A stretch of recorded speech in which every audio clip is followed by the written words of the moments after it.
अब guys next question है question number 71। ये कह रहा है match list first with list second. अब गाइस लिस्ट फर्स्ट में आपके क्वांटम नंबर दे रखा है और लिस्ट सेकंड में दे रखा है आपके इंफॉर्मेशन प्रोवाइडेड। जैसे कि आपके डी है एन, ये आपके प्रिंसिपल क्वांटम नंबर है। सी है एल, ये आपके एजीमुथल क्वांटम नंबर है। बी है एम एस, मतलब ये स्पिन क्वांटम नंबर है। और ए है एम एल, मीन्स ये आपके मैग्नेटिक क्वांटम नंबर है। अब गाइज कौन सी क्वांटम नंबर क्या इन्फॉर्मेशन देती है वो आपके लिस्ट सेकंड में। अब गाइज कैसे सॉल्व करेंगे, तो गाइज सबसे पहले तो अपन को पता है कि फर्स्ट नंबर पे आपके कौन आता है, principal quantum number. Second number पे कौन आता है, एजीमुथल क्वांटम नंबर। थर्ड पे कौन आता है आपके मैग्नेटिक क्वांटम नंबर मतलब एम एल। और फोर्थ पे कौन आता है, स्पिन क्वांटम नंबर मतलब एम एस। अब गाइज जब अपन इनको पढ़ते हैं तो आपको ये चीज़ याद रखनी है। क्या याद रखनी है कि फर्स्ट आपके क्या होता है, साइज, फिर आपके शेप, फिर आपके ओरिएंटेशन, और फिर आपके स्पिन। तो इसका मतलब ये हुआ कि जो आपकी प्रिंसिपल क्वांटम नंबर है वो किसके बारे में बताता है, साइज ऑफ ऑर्बिटल के बारे में। तो गाइस देखो प्रिंसिपल क्वांटम नंबर डी, ये किसके बारे में बता रहा है, size of orbital. Size of orbital मतलब सेकंड, तो डी के लिए क्या रहेगा, सेकंड। फिर आपके हैं सी, बोले तो एजीमुथल क्वांटम नंबर, वो किसके बारे में बताता है, शेप के बारे में। तो सी क्या रहेगा आपके फर्स्ट। फिर आपके बी मैग्नेटिक क्वांटम नंबर, और मैग्नेटिक क्वांटम नंबर क्या, सॉरी एम एस है आपके स्पिन क्वांटम नंबर, वो क्या बताता है, orientation off spin off electron. तो बी के लिए रहेगा फोर्थ। तो बी के लिए आपके आ गया फोर्थ। और लास्ट बचा आपके ए हैं आपके एम एल, मीन्स आपके ये कौन सा है, मैग्नेटिक क्वांटम नंबर। और ये किसके बारे में बताता है, ये बताता है ओरिएंटेशन ऑफ ऑर्बिटल। तो ए रहेगा आपके थर्ड। तो इस तरह से आपको ऑप्शन पता लगाना है जिसमें ए क्या हो, थर्ड हो। तो गाइस देखो ए आपके ये थर्ड और ये थर्ड। फिर आपके बी हो फोर्थ, तो बी ये फोर्थ और ये बी फोर्थ। सी है आपके फर्स्ट, तो सी आपके फर्स्ट। और डी है सेकंड, तो डी सेकंड। तो राइट आंसर कौन सा रहेगा आपके, ऑप्शन नंबर सेकंड। अब गाइस नेक्स्ट क्वेश्चन है क्वेश्चन नंबर 72। ये कह रहा है spin only magnetic moment is same for which of the following ions. तो गाइस यहाँ पर कुछ आयंस दे रखे हैं, जैसे ए है आपके Ti3+, बी है Cr2+, सी है Mn2+, डी है Fe2+, और ई है आपके Sc3+। तो इन आयन के लिए आपके स्पिन ओनली मैग्नेटिक मोमेंट किसके लिए सेम रहेगा। तो गाइस फर्स्ट तो स्पिन ओनली मैग्नेटिक मोमेंट का फॉर्मूला क्या होता है, तो वो आपके होता है mu S is equal to √n n+2 और आपके बॉर मैग्नेटॉन। ठीक है। अब गाइज इसमें n क्या है, तो गाइज n होता है आपके number of unpaired electron, number of unpaired electron. तो गाइज जो आपके ये आयंस हैं, इन आयंस के अंदर आपको पता लगाना है कि किसमें number of unpaired electron same है। जिसमें number of unpaired electron same होगा उसके लिए स्पिन ओनली मैग्नेटिक मोमेंट भी सेम होगा।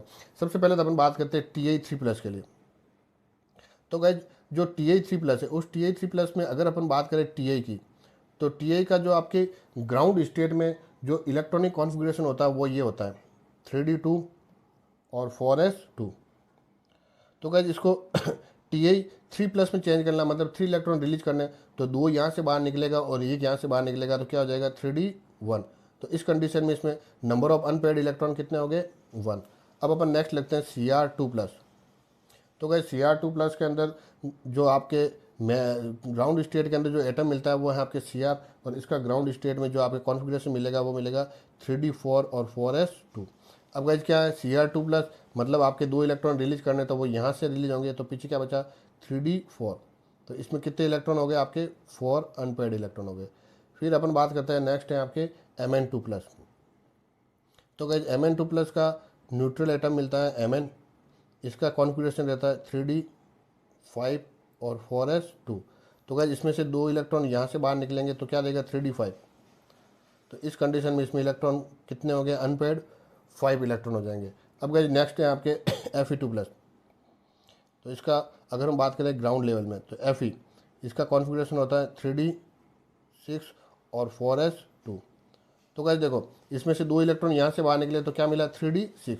अब गाइज अगर हम बात करें डी ऑर्बिटल, तो उसमें 5 होते हैं। अब 5 में से 5 तो अनपेयर्ड होगा और 6 क्या हो जाएगा, पेयर्ड हो जाएगा। तो रिमेनिंग कितने बच्चे 4 अनपेयर्ड इलेक्ट्रॉन, तो इसमें 4 आपके अनपेयर्ड इलेक्ट्रॉन। और लास्ट है आपके Sc3+।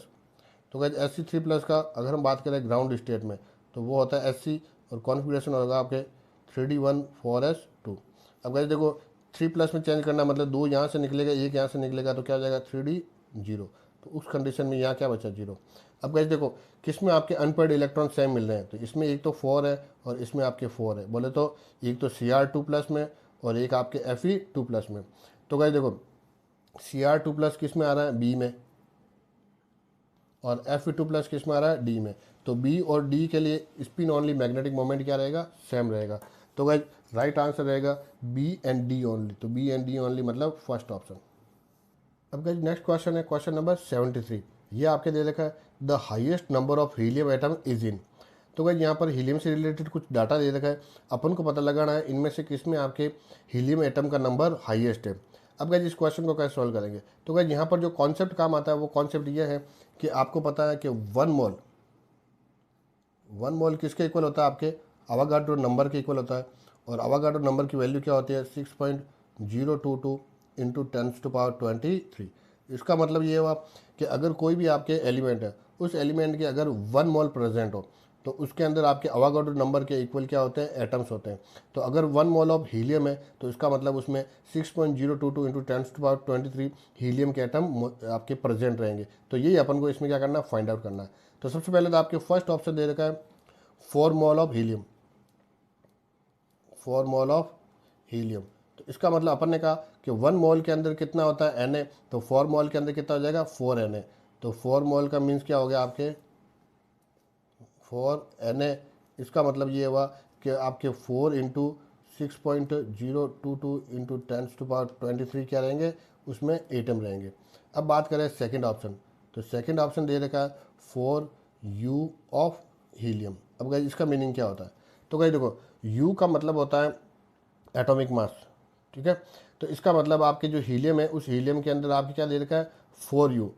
तो आपके हीलियम का एटॉमिक मास कितना दे रखा है 4U। अब गाइस अपन को पता है कि हीलियम के 1 एटम का, तो हीलियम्स 1 एटम जो आपके एटॉमिक मास होता है वो कितना होता है 4U होता है। तो यहाँ पर 4U दे रखा है तो इसका मतलब ये एक्चुअली क्या कर रहा है 1 एटम की बात कर रहा है। तो 4U ऑफ हीलियम का मतलब क्या हो गया आपके 1 एटम ऑफ हीलियम, ठीक है। तो इसमें तो केवल एक ही एटम है। अब बात करें थर्ड, तो थर्ड आपके दे रखा है 4 gram of helium, 4 gram of helium. अब इसमें क्या होगा, तो गाइस देखो मोल का फॉर्मूला ये होता है mole is equal to mass upon molar mass. अब गाइस मास कितना दे रखा है 4 ग्राम और हीलियम का मोलर मास कितना होता है 4। तो 4 से 4 डिवाइड किया मीन्स 1 मोल। तो 4 ग्राम के अंदर कितने मोल है 1 मोल है। अब गाइस फोर्थ दे रखा है 2.271098 litre of helium at STP। तो गाइस इस बार आपके ये क्या कर रहा है वॉल्यूम की बात कर रहा है। तो उस कंडीशन में जो मोल का फॉर्मूला होता है तो मोल इज इक्वल टू क्या होता है given volume at STP upon ये आपके होता है 22.7 लीटर, ठीक है। तो गाइस देखो mole of helium is equal to, अब गिवन वॉल्यूम कितना है 2.27 और आपके STP पर वॉल्यूम कितना है 22.7। तो गाइस देखो ये आपके क्या हो जाएगा 0.1 टाइम्स डिवाइड हो जाएगा। तो इसमें क्या है कि 1 मोल ऑफ 1 मोल, तो ये अगर ये है तो इसमें कितना मिल रहा है 0.1 मोल ऑफ हीलियम। तो गाइस देखो यहाँ पर मिल रहा है 0.1 मोल, यहाँ मिल रहा है 1 मोल, यहाँ केवल मिल रहा है 1 एटम और यहाँ मिल रहा है आपके 4 मोल। तो इसका मतलब हाईएस्ट एटम किस में रहेंगे फर्स्ट के अंदर। तो गाइस राइट आंसर रहेगा आपके फर्स्ट। अब गाइस नेक्स्ट क्वेश्चन है क्वेश्चन नंबर 74। ये दे रखा है among group 16 elements which one does not show -2 oxidation state. तो गाइस इसमें ऑक्सीजन है, सेलेनियम है, टेलुरियम और पोलोनियम है। इसमें से कौन से आपके -2 ऑक्सीडेशन स्टेट शो नहीं करता है। तो गाइस ये इस तरह से ऑक्सीजन, सल्फर होता है, फिर आपके सेलेनियम, फिर टेलुरियम और फिर आपके पोलोनियम। तो गाइस जो आपके ऑक्सीजन है वो आपके ऑक्सीजन -2, -1, +1 और +2 ऑक्सीडेशन स्टेट शो करता है। अगर हम बात करें ऐसी सेलेनियम की ये आपके -2, +2, +4 और +6 ऑक्सीडेशन स्टेट शो कर रहा है। टेलुरियम भी आपके -2, +2, +4 और आपके +6 ऑक्सीडेशन स्टेट शो करता है। लेकिन अगर हम बात करें पोलोनियम की तो ये आपके +2 और +4 ही ऑक्सीडेशन स्टेट शो करता है। तो मतलब पोलोनियम आपके -2 ऑक्सीडेशन स्टेट शो नहीं करता है। तो गाइस राइट आंसर रहेगा आपके फोर्थ ऑप्शन। अब गाइस नेक्स्ट है क्वेश्चन नंबर 75। ये क्वेश्चन कह रहा है कि the E0 value for the Mn3 plus oblique Mn2 plus couple is more positive than that of Cr3 plus to Cr2 plus और Fe3 plus to Fe2 plus due to change of. तो guys इसमें आपके जो Mn3 plus Mn2 plus couple है उसके लिए आपके जो E0 वैल्यू है वो क्या है, मोर पॉजिटिव है इन कंपैरिजन टू जो नीचे दो कपल और दे रखे हैं। अब उसका रीजन क्या है, तो उसमें आपके जो रीजन दे रखा है वो आपके जो कॉन्फ़िगरेशन चेंज हो रहा है उसके कारण हो रहा है। अब गाइज इसमें कौन सा कॉन्फ़िगरेशन होता है, तो गाइज देखो सबसे पहले अगर हम बात करें Mn की, तो Mn है, इसका Mn का ग्राउंड स्टेट में अगर कॉन्फ़िगरेशन देखें तो वो होता है 3d5 और आपके 4s2, ठीक है। अब गाइज यहाँ पर हो क्या रहा है कि यहाँ पर चेंज हो रहा है आपके जो Mn3 प्लस है वो चेंज हो रहा है Mn2 प्लस में। अब गाइस सबसे पहले तो Mn3 प्लस कब बनेगा, जब यहाँ से 2 इलेक्ट्रॉन निकलेंगे और यहाँ से 1 इलेक्ट्रॉन निकलेगा, मतलब 3d4 रहेगा। तो Mn3 प्लस में क्या रहता है 3d4। अब बात करें Mn2 प्लस की, तो Mn2 प्लस कब होता है, जब केवल यहाँ से 2 इलेक्ट्रॉन निकलते हैं, यहाँ से नहीं निकलते हैं। तो इसका मतलब ये हुआ कि जो आपके Mn3 प्लस Mn2 प्लस में चेंज हो रहा है, मतलब 3d4 किस में जा रहा है 3d5 में। अब गाइस देखो 3d5 क्या है, हाफ फील्ड ऑर्बिटल है, और अपन को पता है कि फुल्ली फील्ड और हाफ फील्ड ऑर्बिटल क्या होते हैं, मोर स्टेबल होते हैं। तो चूंकि ये मोर स्टेबल है तो इस कंडीशन में इनकी जो आपकी कॉन्फ़िगरेशन एनर्जी होगी वो भी क्या होगी, मोर पॉजिटिव होगी। तो रीजन क्या बन रहा है 3d4 टू 3d5। लेकिन अगर हम बात करें जैसे इन दोनों में से केवल एक Cr लिया, तो Cr का ग्राउंड स्टेट में आपके ये स्टेट मिलता है, सॉरी कॉन्फ़िगरेशन मिलता है 3d4 और आपके 4s2, सॉरी 3d4 4s2। अब इसमें क्या हो रहा है कि जो Cr3 प्लस है वो चेंज हो रहा है आपके Cr2 प्लस में। तो Cr3 प्लस कब बनेगा, जब 2 यहाँ से निकलेगा और 1 यहाँ से निकलेगा, मतलब यहाँ क्या है 3d3। और Cr2 प्लस कब बनेगा, जब केवल 2 यहाँ से निकलेंगे, मतलब 3d4। तो ये देखो यहाँ पर क्या हो रहा है 3d3 चेंज हो रहा है 3d4 में। तो ये भी क्या है अनकम्प्लीट है और ये भी क्या है अनकम्प्लीट है। जबकि यहाँ पर क्या हो रहा है 3d4 से चेंज हो रहा है 3d5 में, और 3d5 क्या है हाफ फील्ड है, इसका मतलब वो क्या है मोर स्टेबल है। तो इसके लिए आपके कॉन्फ़िगरेशन एनर्जी भी क्या रहेगी, मोर पॉजिटिव रहेगी। तो रीजन क्या हुआ 3d4 टू 3d5। तो गाइस देखो यहाँ पर आपके ये d4 टू d5 कॉन्फ़िगरेशन, तो राइट आंसर रहेगा आपके थर्ड ऑप्शन। तो गाइस अपने नेक्स्ट क्वेश्चन है क्वेश्चन नंबर 76। अब ये क्वेश्चन कह रहा है the reagent with which glucose does not react to give the corresponding test products are. तो गाइस यहाँ पर ए टू ई कुछ रीएजेंट दे रखे हैं, अपन को पता लगाना है ग्लूकोज कौन से रीएजेंट के साथ टेस्ट नहीं देगा या फिर रिएक्शन शो नहीं करेगा। अब गाइस सबसे पहले तो जो ग्लूकोज है वो ग्लूकोज होता क्या है, तो ग्लूकोज आपके एक एल्डोहेक्सोज है। एल्डोहेक्सोज का मतलब इसमें आपके एल्डिहाइडिक बोले तो बॉन्ड CHO ग्रुप मिलता है, ठीक है। तो गाइस सबसे पहले अपन बात करते हैं ए आपके हैं टॉलेंस रिएजेंट। तो ये आपके हैं टॉलेंस रिएजेंट। तो गाइस ग्लूकोज के अंदर चूंकि एल्डिहाइड ग्रुप है तो ग्लूकोज क्या करेगा, टॉलेंस रिएजेंट के साथ रिएक्शन करेगा और गाइस आपके Ag बोले तो सिल्वर मिरर देगा। तो ये आपके टॉलेंस रिएजेंट के साथ रिएक्शन करता है, बोले तो टेस्ट देता है। अब गाइस बात करते हैं बी सिफ रिएजेंट की। तो गाइस जो ग्लूकोज है उसमें चूंकि एल्डिहाइड ग्रुप है फिर भी वो आपके सिफ रिएजेंट के साथ आपके रिएक्शन नहीं करता है, बोले तो ये टेस्ट नहीं देता है। फिर अपन बात करते हैं सी आपके हैं हाइड्रोजन साइनाइड। तो गाइस ग्लूकोज हाइड्रोजन साइनाइड के साथ रिएक्शन करता है और आपके साइनोहाइड्रीन बनाता है। तो साइनोहाइड्रीन का फॉर्मेशन करता है, मतलब ये रिएक्शन आपके देता है। फिर आपके हैं डी हैं आपके गाइज NH2OH बोले तो हाइड्रोक्सिलेमिन। तो गाइज ग्लूकोज हाइड्रोक्सिलेमिन के साथ रिएक्शन करता है और आपके ऑक्सिम बनाता है, तो इसका मतलब ये भी आपके रिएक्शन होगी। फिर आपके हैं ई। तो गाइज ई हैं आपके सोडियम हाइड्रोजन सल्फाइड। तो गाइज ग्लूकोज आपके सोडियम हाइड्रोजन सल्फाइड के साथ रिएक्शन नहीं करता है, इसका मतलब यहाँ पर सल्फाइड फॉर्मेशन नहीं होगा। तो गाइज ग्लूकोज जो आपके हैं वो एक तो बी के साथ और एक आपके ई के साथ रिएक्शन नहीं देता है। तो गाइज इसमें राइट आंसर रहेगा आपके option number third B and E. अब गाइज नेक्स्ट है क्वेश्चन नंबर 77। अब 77 कह रहा है identify the correct reagents that would bring about the following transformation. तो गाइज इसके अंदर आपके कोई एल्किन है, वो एल्किन आपके एल्डिहाइड के अंदर चेंज हो रही है। तो गाइज इस एल्किन को एल्डिहाइड में चेंज करने के लिए आपके कौन से रिएजेंट आपके रिक्वायर्ड होंगे, तो उसके लिए आपके ये 4 ऑप्शन दे रखे हैं। अब गाइज अपन बात करें ऑक्सीजन सॉरी ऑप्शन सेकंड और ऑप्शन थर्ड की, तो गाइज इसमें BH3 आ रहा है। BH3 का मतलब होता है बोरेन। तो गाइज आपको याद होगा एक रिएक्शन होती है जिस रिएक्शन को अपन बोलते हैं हाइड्रोबोरेशन ऑक्सीडेशन रिएक्शन, ठीक है। तो सबसे पहले तो अपन बात करते हैं हाइड्रोबोरेशन ऑक्सीडेशन रिएक्शन की। तो हाइड्रो बोरेशन ऑक्सीडेशन रिएक्शन। अब गाइस हाइड्रोबोरेशन ऑक्सीडेशन रिएक्शन के अंदर क्या होता है, जो आपके बोरेन होता है, बोले तो BH3। अब गाइस BH3 को अपन लिखते हैं BH3 का होल ट्वाइस, इसको अपन बोलते हैं डाइबोरेन। तो जो डाइबोरेन है वो डाइबोरेन क्या करेगा, आपके एल्किन के साथ रिएक्शन करेगा और आपकी बनाएगा ट्राई एल्किल बोरेन। अब कैसे बनता है, तो गाइस देखो सबसे पहले अपन बनाते हैं ये आपके alkene, bond CH2 bond CH double bond CH2, ठीक है। अब गाइस इसकी रिएक्शन होगी आपके डाइबोरेन के साथ। अब डाइबोरेन को अपन ऐसे लिखते हैं BH3 का होल ट्वाइस। अब गाइस इसको अपन ऐसे भी लिख सकते हैं, यहाँ पर आपके H लिखा और यहाँ पर BH2 लिखा और आपके होल ट्वाइस। तो गाइस इसमें क्या होगा कि जो फर्स्ट आपके H हैं वो जुड़ जाएगा यहाँ पर और जो BH2 है वो जुड़ जाएगा यहाँ पर।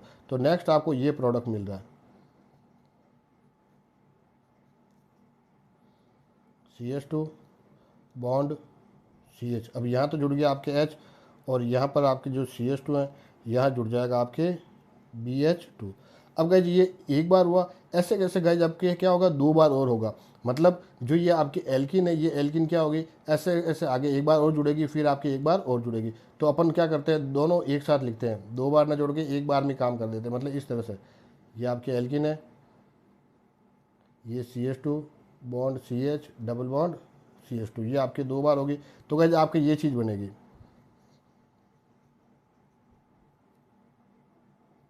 CH2 bond CH2 bond CH2 का होल थ्राइस और आपके B, ठीक है।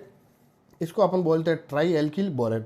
अब गाइस जो ट्राई एल्किल बोरेन बना, उस ट्राई एल्किल बोरेन का अब अपन करेंगे ऑक्सीडेशन। अब ऑक्सीडेशन के लिए आपको चाहिए एक तो H2O2 और साथ में चाहिए आपके OH माइनस, ठीक है। तो ऑक्सीडेशन होने पर क्या होगा, आपके यहाँ पर एक तो BOH होल थ्राइस बाहर निकल जाएगा, मतलब BOH होल थ्राइस तो क्या हो गया, बाहर निकल गया और पीछे आपको ये चीज़ मिलेगी CH2 bond CH2 bond CH2 और OH। मतलब आपको क्या मिल गया, एक प्राथमिक एल्कोहल मिल गया, बोले तो एक प्राइमरी एल्कोहल मिल गया। अब गाइस जो ये प्राइमरी एल्कोहल मिला, इस प्राइमरी एल्कोहल का आपके फर्दर करना ऑक्सीडेशन, और यहाँ पर ऑक्सीडेशन करने के लिए अपन काम में लेते हैं PCC बोले तो पीरिडीनियम क्लोरोक्रोमेट। और ये पीरिडीनियम क्लोरोक्रोमेट एक आपका अच्छा ऑक्सीडाइजिंग एजेंट है, जो क्या करता है, जो प्राइमरी आपके एल्कोहल है उस प्राइमरी एल्कोहल को आप क्या करेगा, एल्डिहाइड में चेंज कर देगा, ठीक है। तो आपको नेक्स्ट है ये प्रोडक्ट मिलेगा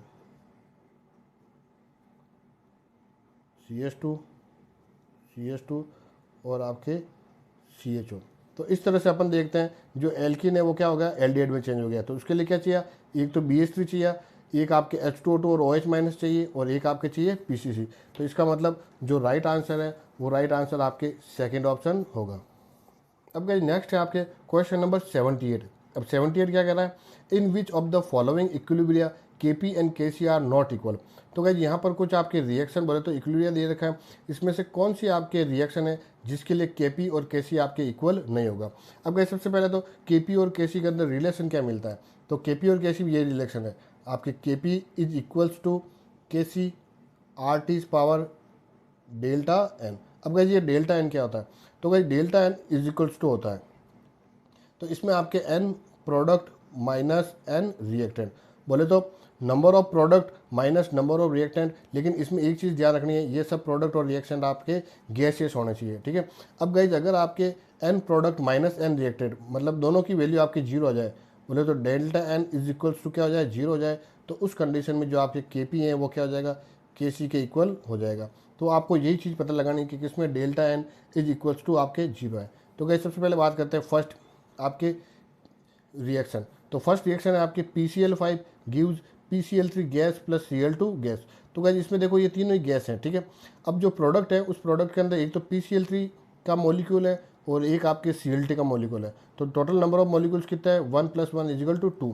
तो पहले के लिए आपके delta N is equals to product molecule है 2 माइनस रिएक्टेंट के अंदर मॉलिक्यूल है 1, तो 2 - 1 = 1। तो यहाँ पर डेल्टा N जीरो नहीं हुआ, तो इसका मतलब KP और KC आपके इक्वल नहीं होगा, तो फर्स्ट के लिए इक्वल नहीं होगा।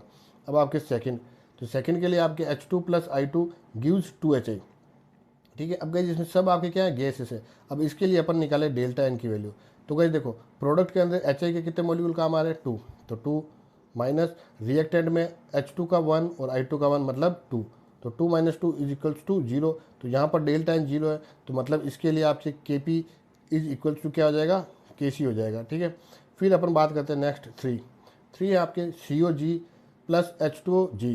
ठीक है, ये आपके क्या हो रहा है, CO2 गैस में चेंज हो रहा है और H2 गैस में हो रहा है। अब गए सबसे पहले इसके लिए डेल्टा एन, तो delta N is equals to CO2 का 1 मॉलिक्यूल H2 का 1 मॉलिक्यूल, तो 1 + 1 2 माइनस यहाँ पर H2O का भी 1 मॉलिक्यूल और CO का भी 1 मॉलिक्यूल, तो 2, तो 2 - 2 इज इक्वल टू 0। मतलब इसके लिए भी Kp और Kc का मान क्या रहेगा, आपके इक्वल होगा।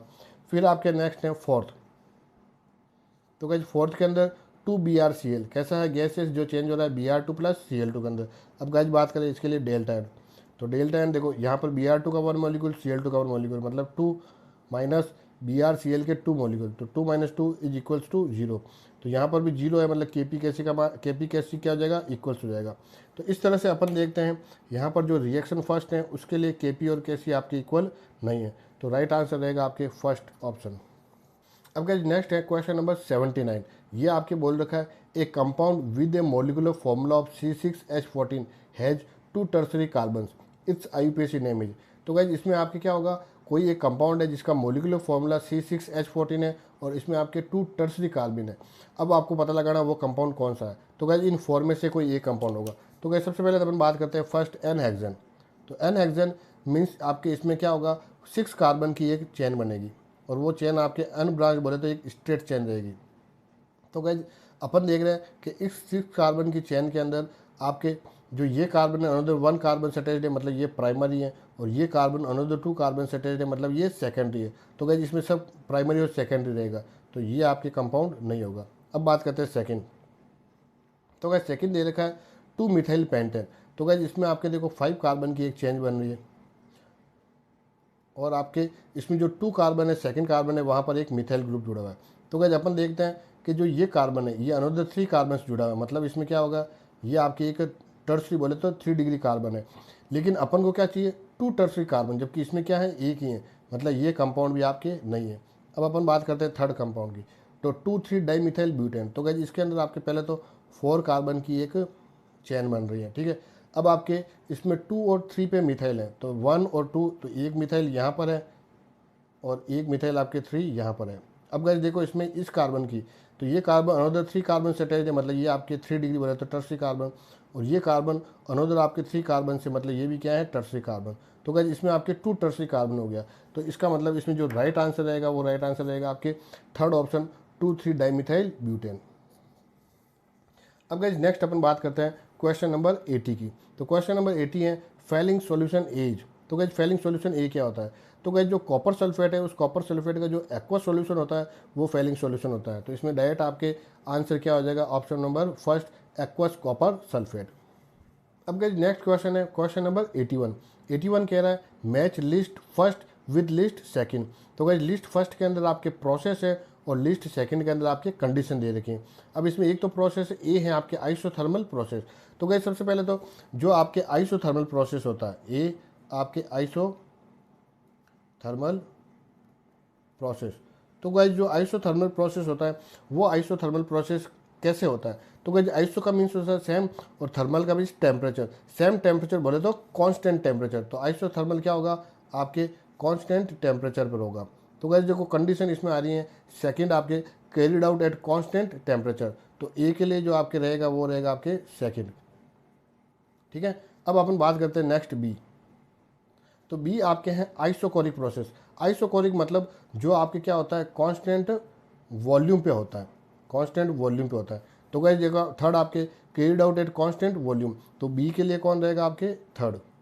फिर आपके नेक्स्ट सी, तो गाइस सी दे रखा है आइसोबारिक प्रोसेस। तो आइसोबारिक प्रोसेस जो आपके होता है कांस्टेंट प्रेशर के ऊपर, ठीक है, तो एट कांस्टेंट प्रेशर। तो guys carried out at constant pressure, तो ये इसके लिए रहेगा आपके फोर्थ। अब गाइस आपके डी है आपके एडियाबेटिक प्रोसेस। तो गाइस एडियाबेटिक प्रोसेस ऐसा प्रोसेस होता है जिसके अंदर ना तो मास और ना ही आपके एनर्जी, इसका क्या होगा, आपके ट्रांसफ़र नहीं होगा। तो मास और एनर्जी दोनों ही आपके क्या कहते हैं, ट्रांसफ़र नहीं होती हैं। ये इसको ऐसे बोल सकते हैं मास और हीट आपके ट्रांसफ़र नहीं होती हैं। तो देखो नो हीट एक्सचेंज, तो आपके इसके लिए रहेगा फर्स्ट। तो गाइस देखो आप लोग देख रहे हैं कि ए के लिए चाहिए सेकंड, तो देखो ए के लिए आपके सेकंड, बी के लिए थर्ड, सी के लिए फोर्थ और डी के लिए फर्स्ट। तो इसका मतलब राइट आंसर आपके फोर्थ ऑप्शन रहेगा। अब गाइस जो अपने नेक्स्ट क्वेश्चन है वो है आपके क्वेश्चन नंबर 82। इसमें दे रखा है given below are two statement. इसमें स्टेटमेंट फर्स्ट है both CONH3 whole 6 3 plus and COF6 3 complexes are octahedral but differ in their magnetic behaviour. और स्टेटमेंट सेकंड दे रखा है CONH3 whole 6 3 plus is diamagnetic whereas COF6 3 is paramagnetic. तो guys जो आपके इसमें स्टेटमेंट फर्स्ट है और जो आपके स्टेटमेंट सेकंड है, ठीक है।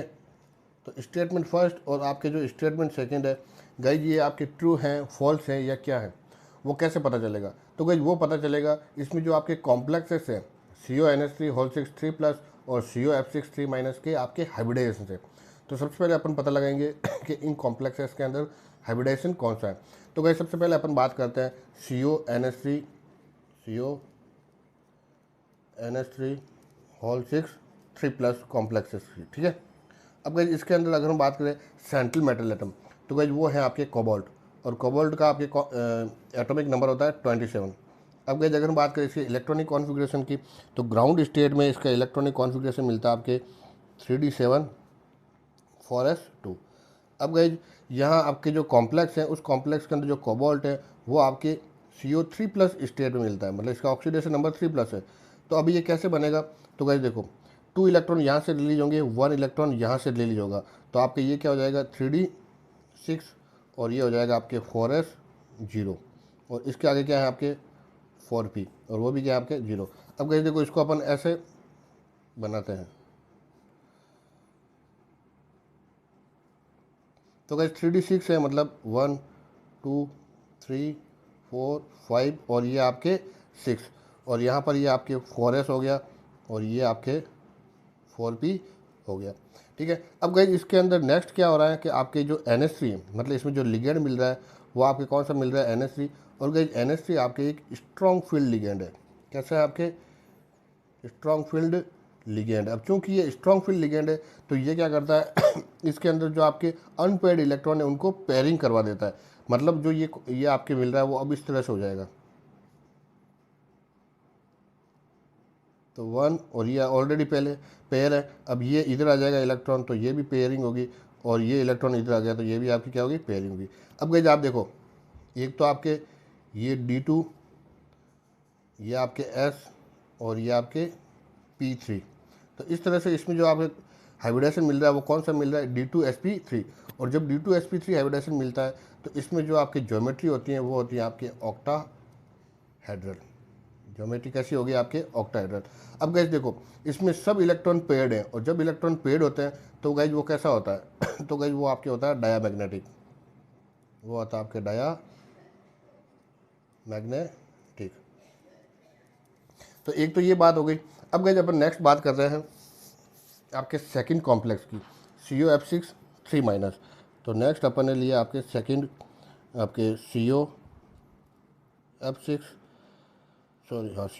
और आपके 3 तो गाइस देखो इसमें क्या हो रहा है कोबाल्ट है, उस कोबाल्ट का एटॉमिक नंबर 27 है, 3d7 4s2 रहेगा। और गाइस इसके अंदर भी जो CO है वो CO आपके क्या है 3 प्लस ऑक्सीडेशन स्टेट में, इसका मतलब इसमें भी क्या रहेगा 3d6 4s0 और तो अपन लिख देते हैं यहाँ 3d6 4s0 और आपके 4p0।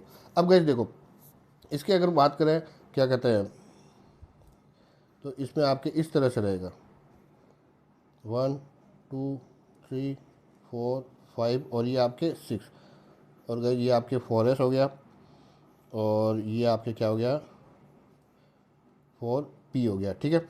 अब गाइस इसके अंदर लिगेंड मिल रहा है वो आपके लिगेंड मिल रहा है फ्लोराइड लिगेंड, ठीक है। और ये फ्लोराइड लिगेंड क्या होता है गाइस आपके वीक फील्ड लिगेंड होता है। कैसा होगा वीक फील्ड लिगेंड होगा। अब चूंकि गाइस ये आपके वीक फील्ड लिगेंड है और वीक फील्ड लिगेंड होने का मतलब इसमें आपके जो इलेक्ट्रॉन्स की पेयरिंग नहीं होती है, मतलब यहाँ अगर हम बात करें पेयरिंग की तो वो पेयरिंग नहीं होगी। अब गाइस पेयरिंग नहीं होगी तो गाइस देखो इसके अंदर आपके इस तरह से रहेगा तो यहाँ पर आपके S है, ये आपके क्या है P हैं और नेक्स्ट आपके जो डी है वो आगे वाला काम आएगा। तो इस तरह से इसमें जो हाइब्रिडाइजेशन मिलेगा वो ये मिलेगा sp3d2। अब गाइज हाइब्रिडाइजेशन sp3d2 ही मिल रहा है, तो इसका मतलब ये भी कैसा है आपके ऑक्टाहेड्रल है, ये भी कैसा आपके ऑक्टाहेड्रल है। लेकिन गाइज चूंकि इसमें अनपेयर्ड इलेक्ट्रॉन मिल रहे हैं इसलिए ये कैसा होगा आपके पैरामैग्नेटिक होगा, ये कैसा हो गया आपके पैरामैग्नेटिक हो गया। ठीक है, तो अब अपन बात करते हैं वापस स्टेटमेंट की। तो CuNH3 whole 60 plus and CuF60 minus complex है ऑक्टाहेड्रल। तो गाइस देखो दोनों ही आपके ऑक्टाहेड्रल है but differ in their magnetic behaviour, और दोनों का मैग्नेटिक बिहेवियर क्या है, डिफरेंट है, अलग अलग है। तो इसका मतलब स्टेटमेंट जो फर्स्ट है वो आपके ट्रू है।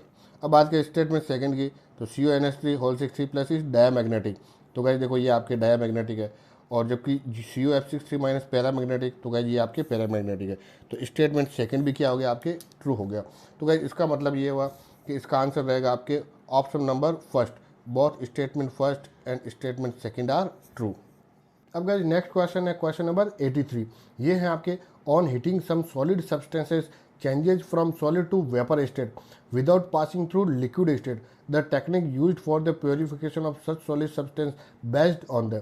तो गाइस इसके अंदर आपके क्या हो रहा है कि जो आपके सॉलिड सब्सटेंस है, जो आपके सॉलिड सब्सटेंस है वो सॉलिड सब्सटेंस डायरेक्ट क्या हो रहा है आपके वेपर के अंदर चेंज हो रहा है, वेपर बोले तो गैस के अंदर। और गाइस जब सॉलिड डायरेक्टली वेपर के अंदर चेंज हो रहा है तो ये चीज़ कहलाती है आपके सब्लिमेशन। तो यहाँ पर जो आपके टेक्निक काम आएगी वो आपके सब्लिमेशन टेक्निक काम आएगी। तो गाइज राइट आंसर रहेगा आपके सेकंड ऑप्शन सब्लिमेशन। अब गाइज नेक्स्ट है क्वेश्चन नंबर 84। इस 84 के अंदर आपके match list first with list second. तो लिस्ट फर्स्ट के अंदर आपके कुछ रिएक्शन दे रखी हैं और लिस्ट सेकंड के अंदर आपके रिएजेंट्स या कंडीशन दे रखी हैं। तो आपको पता लगाना है कौन सी रिएक्शन के लिए आपके कौन सा रिएजेंट या कंडीशन काम आएगी। तो गाइज फर्स्ट आपके देखो, तो फर्स्ट आपके ये कोई कंपाउंड है, ये चेंज हो रहा है आपके गाइज किसे कीटोन के अंदर, ये आपके क्या है साइक्लोकीटोन। ठीक है, तो गाइज इसके अंदर अपन देख रहे हैं कि बिल्कुल बीच में से आपके बॉन्ड ब्रेक हो रहा है और यहाँ पर ओ आ रहा है। तो गाइज ये जो रिएक्शन है ये आपके हैं ओजोनोलाइसिस। ये रिएक्शन कौन सी है आपके ओजोनोलाइसिस रिएक्शन है और फॉलोड बाय रिडक्शन।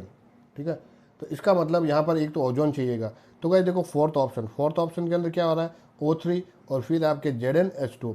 तो गाइज ए है, उस ए के लिए आपके क्या रहेगा फोर्थ ऑप्शन। ठीक है, अब गाइज नेक्स्ट आपके बात करते हैं बी।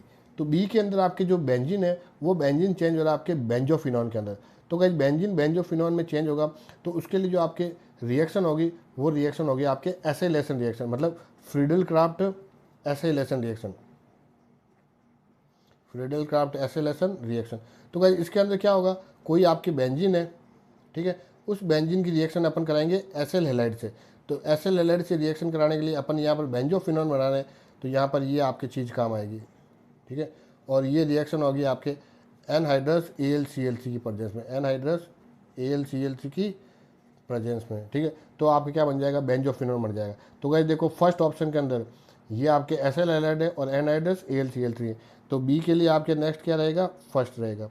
अब अपन बात करते हैं सी के लिए। तो गाइस देखो सी के अंदर ये क्या है, आपके कोई एल्कोहल है और क्या है साइक्लो एल्कोहल है। तो वो जो आपके साइक्लो एल्कोहल है वो क्या हो रहा है आपके साइक्लोकीटोन के अंदर चेंज हो रहा है, मतलब एल्कोहल जा रहा है कीटोन में। तो एल्कोहल कीटोन में कब चेंज होगा, जब यहाँ पर कोई ऑक्सीडाइजिंग एजेंट होगा। तो उसके लिए अपन काम में ले रहे हैं CrO3 बोले तो क्रोमिक एसिड। तो जो आपके सी हैं उस सी के लिए काम आएगा आपके सेकेंड। अब अपन बात करते हैं डी। तो गाइस देखो डी के अंदर क्या है, बेंजीन रिंग और उसके ऊपर जुड़ा हुआ है CH2 CH3, मतलब कोई आपके एल्काइल ग्रुप जुड़ा हुआ है। और ये आपके चेंज किस में हो रहा है, किसी क्या नाम एरोमेटिक कार्बोक्सिलिक अम्ल के अंदर। ये आपके एरोमेटिक कार्बोक्सिलिक अम्ल का सॉल्ट है। तो गाइस यहाँ पर अपन देख रहे हैं कि जो आपके ये एल्काइल ग्रुप है ये सीधा क्या हो रहा है, COH के अंदर चेंज हो रहा है। तो आपके जो एल्काइल ग्रुप चाहे छोटा हो चाहे बहुत बड़ा हो, इसको सीधा अगर आपके क्या करना है, कार्बोक्सिलिक एसिड में चेंज करना है, तो इसके लिए एक तो चाहिएगा आपके KMnO4 KOH की प्रेजेंस में और साथ में करना हीट। तो इसका मतलब डी के लिए चाहिए आपके थर्ड। तो गाइस इस तरह से अपन देख रहे हैं कि ए के लिए आपके चाहिए फोर्थ, बी के लिए चाहिए फर्स्ट, सी के लिए चाहिए सेकंड और डी के लिए चाहिए थर्ड। तो आपके राइट आंसर रहेगा थर्ड ऑप्शन। गाइज नेक्स्ट है क्वेश्चन नंबर 85। ये बोल रखा है for the reaction 2A gives B + C। इसके लिए Kc की वैल्यू है 4 × 10⁻³ at a given time the composition of reaction mixture is A, B और सी तीनों की आपके वैल्यू दे रखी है 2 इंटू 10⁻³ कैपिटल एम बोले तो molar. Then which of the following is correct? Reaction is at equilibrium, reaction has a tendency to go in forward, backward, या फिर रिएक्शन आपकी फॉरवर्ड डायरेक्शन में कंप्लीट हो चुकी है। तो गाइज इसमें से कौन सी कंडीशन होगी? तो उसके लिए अपन को क्या करना पड़ेगा, एक तो गाइज आपकी केसी जो तो वैल्यू दे रखी है और एक होता है क्यूसी। तो केसी और क्यूसी के बीच में आपको कंपैरिजन करना पड़ेगा। अब गाइज केसी की वैल्यू तो दे रखी है, अब ये क्यूसी क्या होता है? तो क्यूसी होता है आपके at given time T, at given time T पर अगर अपन क्या करते हैं कांस्टेंट निकालते हैं तो वो आपके क्यूसी होता है। तो अब क्यूसी की वैल्यू कैसे फाइंड आउट करेंगे? तो गाइस देखो क्यूसी की वैल्यू फाइंड आउट करने के लिए जो फॉर्मूला होता है वो होता है आपके concentration of product upon concentration of reacted. तो गाइस देखो क्यूसी इज इक्वल टू, तो गाइज आपकी ये जो रिएक्शन हो रही है इस रिएक्शन के अंदर एक तो प्रोडक्ट है बी, तो बी की कॉन्सेंट्रेशन इंटू एक है आपके सी, तो आपके सी की concentration divide by concentration of reactant, reactant आपके हैं ए, तो ए और इसके 2 मोल काम आ रहे हैं इसलिए स्क्वायर। अब आपके वैल्यू रखेंगे तो Q C is equal to, तो गाइज बी की वैल्यू कितनी है 2 इंटू 10⁻³ 2 इंटू 10⁻³ सी भी कितना है 2 इंटू 10⁻³ अपॉन ए भी यही है 2 इंटू 10⁻³ और इसका स्क्वायर। तो गाइज ये भी 2 दे रखा है, नीचे स्क्वायर दे रखा है, तो सब कैंसिल आउट हो जाएंगे। तो क्यू सी की वैल्यू कितनी मिली 1। तो गाइज देखो क्यू सी की वैल्यू तो है 1, जबकि आपके जो के सी हैं के सी की वैल्यू है 4 इंटू 10⁻³ मतलब यहाँ पर आपके क्यू सी क्या है, Q C is greater than K C, तो Q C is greater than K C. तो गाइज अगर ये कंडीशन होती है तो इस कंडीशन में आपके क्या होती हैं, जो रिएक्शन है वो रिएक्शन आपके बैकवर्ड डायरेक्शन में जाती है, मतलब reaction has a tendency to go in backward direction. तो गाइज राइट आंसर रहेगा आपके ऑप्शन नंबर 3।